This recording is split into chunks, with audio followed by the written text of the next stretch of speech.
Flo. I'm here guesting for the Simon Says Stamp blog, and today I am talking about the Finnabair Sunrise Sunset collection, most especially the metal accents in this line.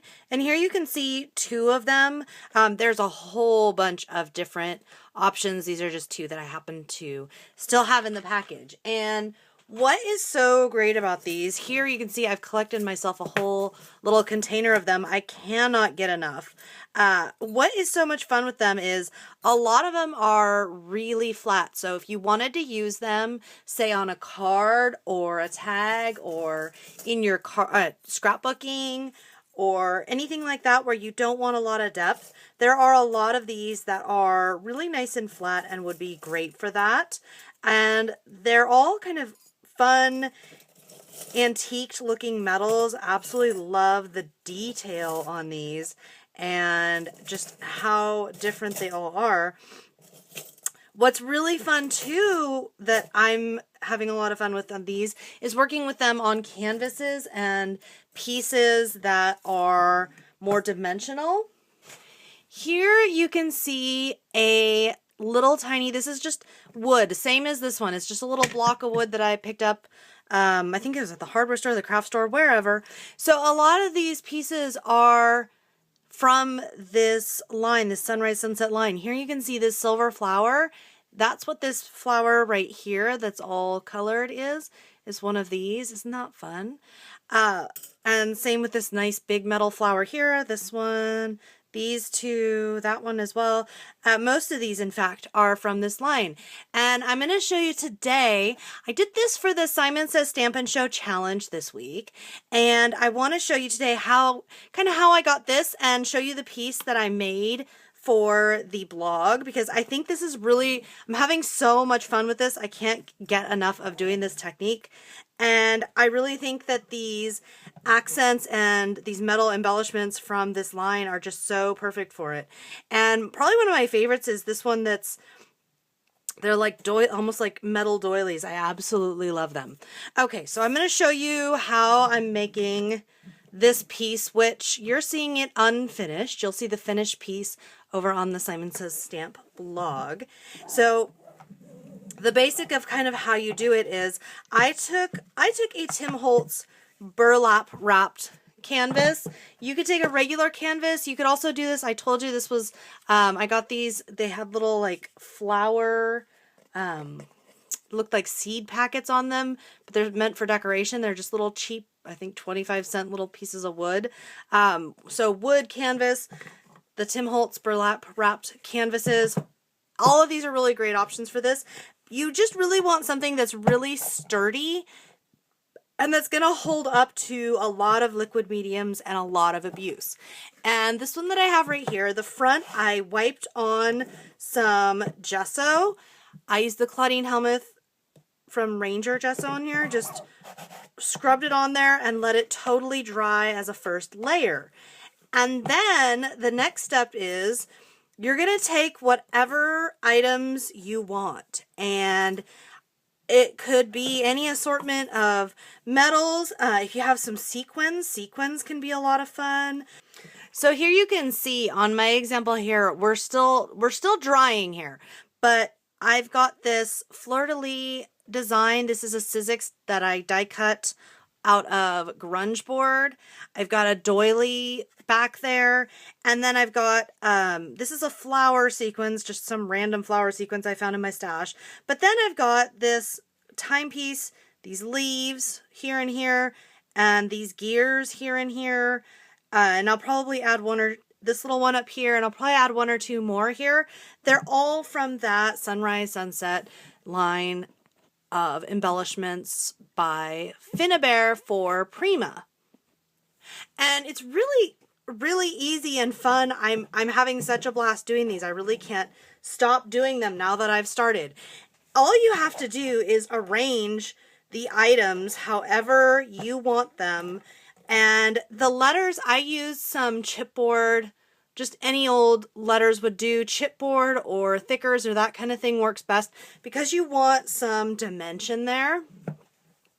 And you just arrange them. If you want a word, if you want a phrase, you could go as big or as small as you wanted. And when you get everything arranged the way that you would like it, and I'm pulling this one back in here because I just started. When you get everything arranged the way you want it, then you're going to take perfect paper adhesive and you're just going to start layering on a really healthy amount of this and glue everything down. And it can be kind of gloppy in places, and you're going to find like this won't stick. This is still like going all over the place, and that is totally okay. And I'll tell you why. Because this adhesive, it's going to take quite a while for it to dry. It might take a couple hours depending on how much of it you used and how thick it is. And that's going to be totally okay for us because we're going to let it. We're going to just let it set and do its thing. We're not going to worry about it. And the other thing that you're going to want to do with whatever letters, pieces that you've got going here, you're going to get them all down in whatever order you want. And because you're using the perfect paper adhesive, it's going to give you a really long dry time, which is fantastic because let's say I change my mind and I want this piece to be over here. That's not a problem. For probably a half hour, maybe an hour, I can keep moving stuff around. And you don't have to worry about if you're going to mess the background up because we're getting all of the pieces in place. We're getting all of the pieces in play and we're figuring out exactly where we want them and how we want them. And once you have all of your pieces the way that you like them, you're ending up with something like this, and that's when you're going to get out the gesso again. And if you have a white acrylic paint, or really any color I suppose would work as well, and then you're going to do a layer over the top of everything. And it's okay if it's kind of streaky in spots, if it's uneven in spots, if it's a little heavier or lighter in some areas. And it's also okay, you can see how some of my pieces, you can still see some of their original color. There's some of my pieces where it's not 100% covered, and that's okay.